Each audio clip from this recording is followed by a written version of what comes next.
What's going on, everyone? Welcome back to the channel. It's another beautiful day in Arizona, and I'm in the garage with the 535. We got some updates, and this time it didn't take me 5 months to get it back to you guys, so I'm doing my best. I'm doing better. That's all that matters, right? So we got some updates, and amongst all those updates, I'm gonna tease you with the motor's coming back out.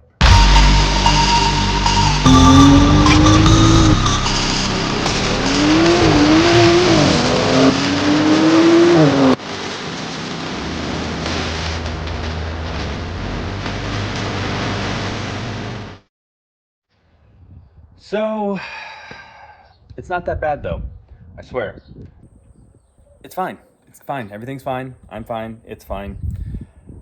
When we were doing the mock-up for the top mount, I was working in the engine bay and we pulled the lower skid pan off, and come to find out, I saw coolant dripping down the back side of the motor and down the transmission tunnel. I possibly had a reservoir cap issue or an expansion tank cap issue on my coolant, and then I thought it was the expansion tank, and lo and behold, I in fact lifted the head. Yes, I did not go with ARP studs on this build. I probably should have. We weren't really knowing what the capabilities of the Pure 750 were and what boost we were going to be running, and obviously 32 PSI is just too much for the stock head bolts.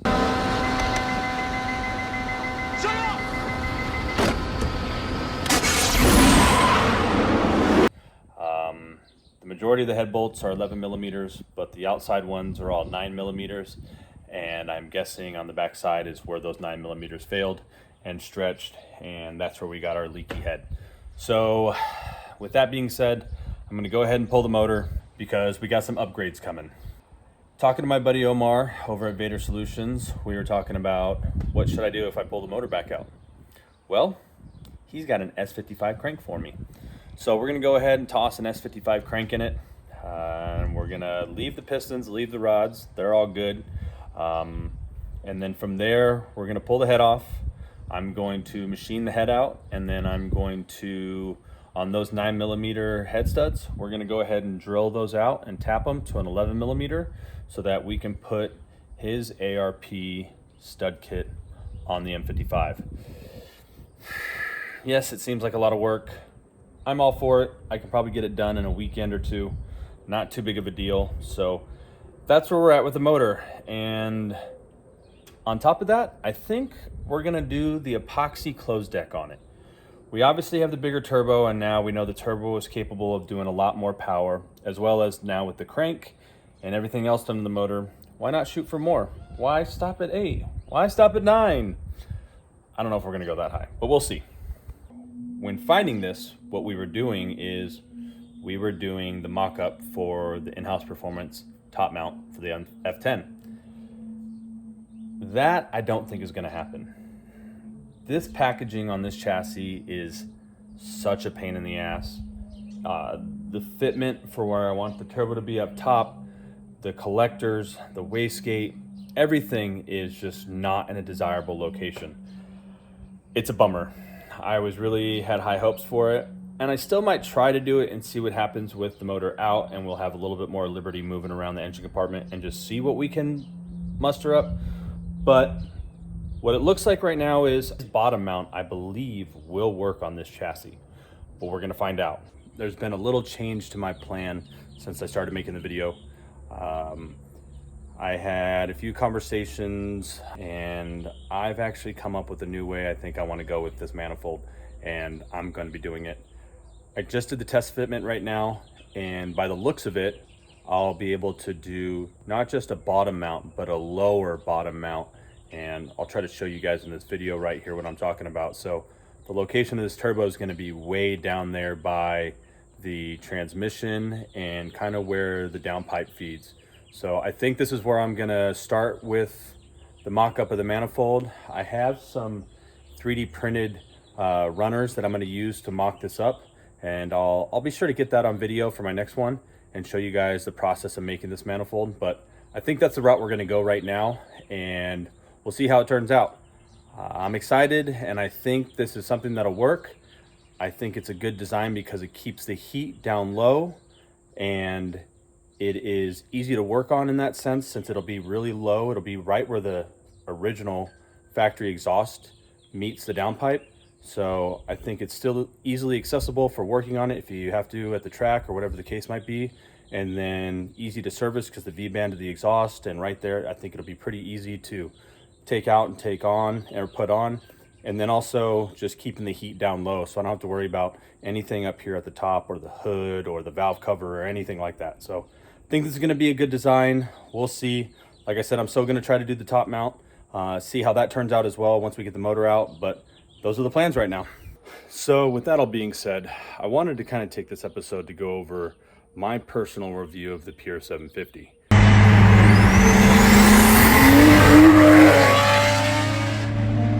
Now, as many of you know, I was one of the first ones in the US to really get it and push the turbo really to its maximum limit. We had Kerry Jordan tune the car for the first couple months, and he did a really good job.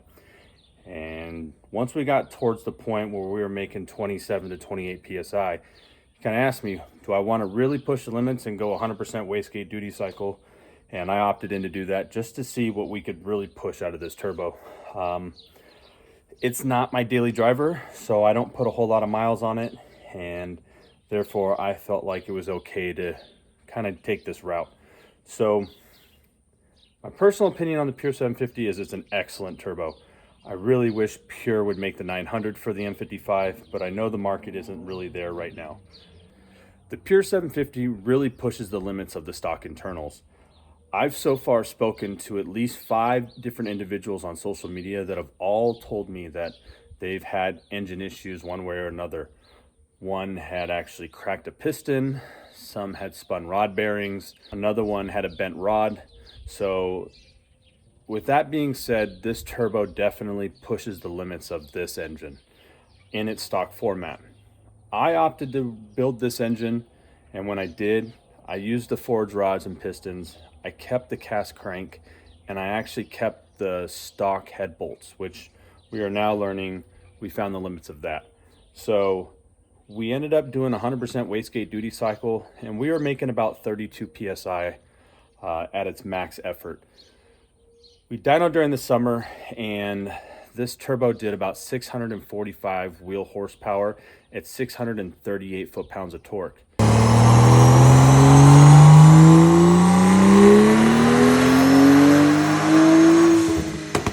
Now that was in the middle of the Arizona summer, so we have to take that into account. The DA was off the charts. It was close to 4,000 feet, and I had run out of meth at the time I was actually dynoing the car. So once we got those numbers, I knew, and that was only making 29 PSI. So once we got the car into the street and finished the tune-up, I started running my draggies, and I got all the way down to the 7.0s, even to the 6.9, even though the slope was just a little bit off.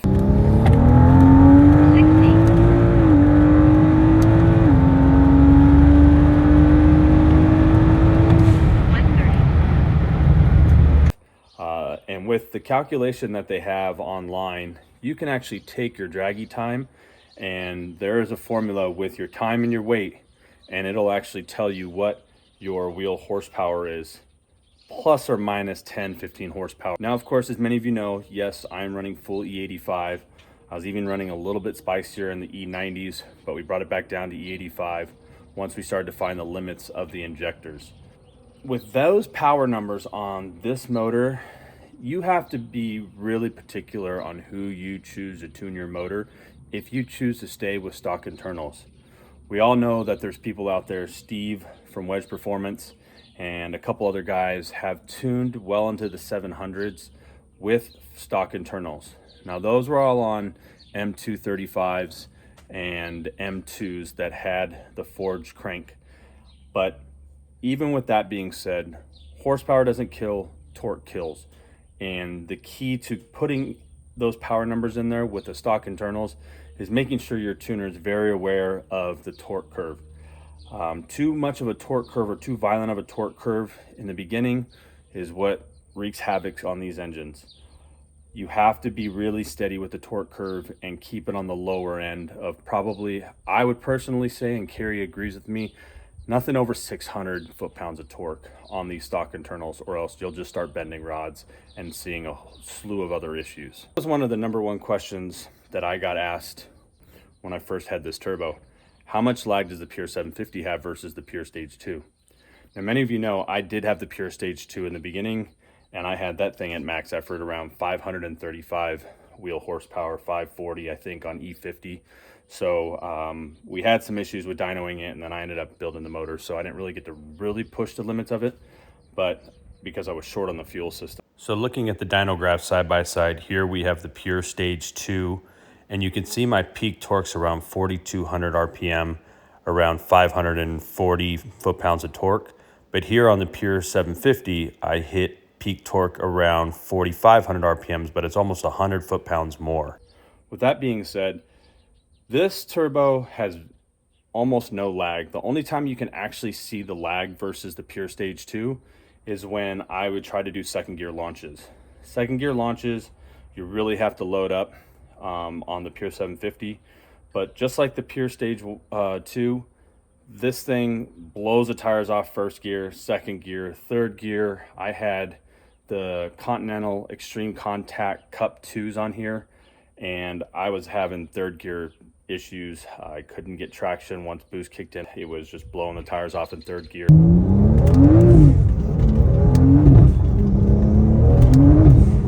I was even having issue in fourth gear towards the end of the tire life, obviously, but once I put the NTO5s on, I got better traction in third gear, so it helped me increase my 0 to 60 and helped me with my 60 to 130s.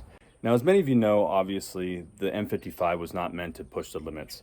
Everybody pushed the limits of the N54, forged internals, forged crank, and then now obviously with the B58 and S58, you got closed deck, forged internals.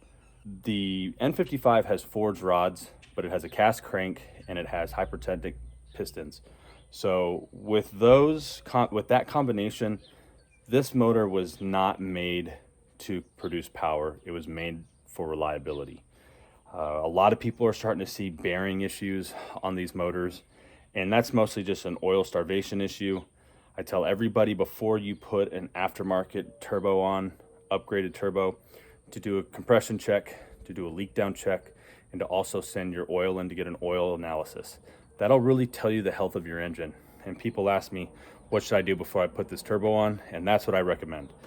Once you do that, you will understand the health and the life expectancy of your motor better, and maybe you can make a better decision if you think your car can handle the power. Now, in a 91 octane situation, I've seen guys come pretty close to 500. That's super reliable. The only thing you have to worry about is knock. Obviously with the E85, you are eliminating a lot of the knock issues, and knock is obviously what can destroy. If you get super knock, you can destroy rods, and you can destroy pistons. So that is the concern with running more power on a lower octane or something that has less ethanol. With more ethanol, even with more methanol, it has the ability to prevent knock. So if you want my personal opinion, when using the Pure 750, if you are planning on running E85 and pushing this turbo to its limit, I recommend that you definitely get the motor built. I am personally, obviously, been the kind of test dummy for this, and I didn't want to take any chances, and so I put forged rods and pistons in the motor. I kept the stock crank, I kept the stock head studs or head bolts, and obviously we're learning at the upper limit of this turbo, we were definitely able to do some damage and lift the head. So moving forward, for anybody that purchases the Pure 750, if you want to push the turbo to its limits, I would suggest opening up the motor and going through it and putting forged internals in there. If you are okay and you're saying you want to sit around the 600 wheel horsepower range with less than 600 foot-pounds of torque, I think you'll be all right. Won't have to open up the motor. Only thing you'll have to worry about at that point is if you do have a ZF 8HP45, you will need to most likely build that transmission. That transmission was not meant to see over 300 foot-pounds of torque, And even with my pure stage 2, I was having issues with 6th gear, torque limiter issues and other things that were happening. So that's one of the reasons why I sent my transmission into Jax. They did the drag 750 on it with the billet E-hub and the upgraded sun gear. So this transmission should last me a while, even with what I'm about to do. I've had a lot of people ask me why I did not decide to go full frame right off the bat. And the reason why is because a lot of people that I've talked to, once they go full frame and they go top mount or whatever the case might be, there's a sense of reliability that kind of goes out the door. Now, if you want to make reliable horsepower, I personally think hybrid is the way to go, and what Pure offers is amazing. Their packaging is amazing, the quality is amazing, and I have always had really good customer experience with them.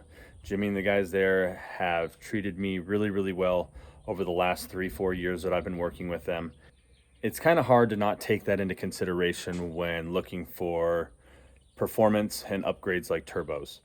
I know there's a handful of other companies out there that are producing aftermarket turbos. Personally, I've just stuck with Pure because of the experiences that I've had with them and continue to have with them. So I've really enjoyed this Pure 750. I don't want anybody to think I'm getting rid of the turbo because I don't like it. It's a wonderful turbo. It performs well. It puts down great power, great torque, and I think that it is a really, really good option for most of you guys that are looking for something with a little bit more punch than the Stage 2. Now, I never really expected to push the F10 this far. I had some other ideas in mind, and after thinking about things a little bit more, I've already taken it this far. Why not keep going? To the moon. To the moon. As many of you know, and if you don't know, I have purchased the Pulsar 6862, which is a replica of the Garrett G35 1050. And so now I will be building that setup for this car. Well, now that I've given you guys all that information, hopefully it helps you either decide what turbo you want to do, how you want to build your motor, or what direction you want to go with your N55. I plan on my next video being me with the motor out doing the epoxy closed deck, because I know this is something that hasn't been done too much across the BMW platform. And then we'll also film a little bit of the ARP stud install and seeing what we have to do to open up those 9mm to an 11mm. And then we'll also hopefully be able to reveal the manifold, the turbo manifold, and the turbo setup before it goes back into the car. So I really appreciate you guys sticking to the channel, like, subscribe, and hopefully we can get this thing really putting down some power. I love to inspire. I love all the positive feedback that you guys give me on all platforms. I see it on Facebook, I see it on Instagram, and even on my channel. And I really appreciate the love and support. I hope I can keep inspiring everybody to build their F10s and their N55s and really pushing this platform that has kind of seemed lost. It feels like a lot of people gave up on it real early, and I think there's tons of potential. And I got tons of you guys sending me pictures and videos of your motor setups and you building your engines, and it really makes me proud to see that I've kind of inspired a little bit of a movement. So let's keep this going. Don't forget to visit us on our website at inhouseperformance.com. We got aftermarket products for the N55 and the F10 chassis. So go ahead and check us out there. And if you use the code LFG15, get you 15% off of everything in the store, including the braces. We now have the block off plate for the diverter valve and the charge pipe on the F10 with the blow off valve flange and a bunch of other things. We also are now a dealer for the conversion bumper that you see on my car. So definitely go hit us there and check us out, and we'll hopefully be able to supply you guys with some of your needs for your aftermarket N55 stuff and F10 stuff. So thanks again for joining the channel. Hit like, hit subscribe. We'll keep bringing you guys content, and I'm getting better at it, so we'll try to keep this going. Until then, take it easy, guys. That's my feedback. Fresh talk to 'em.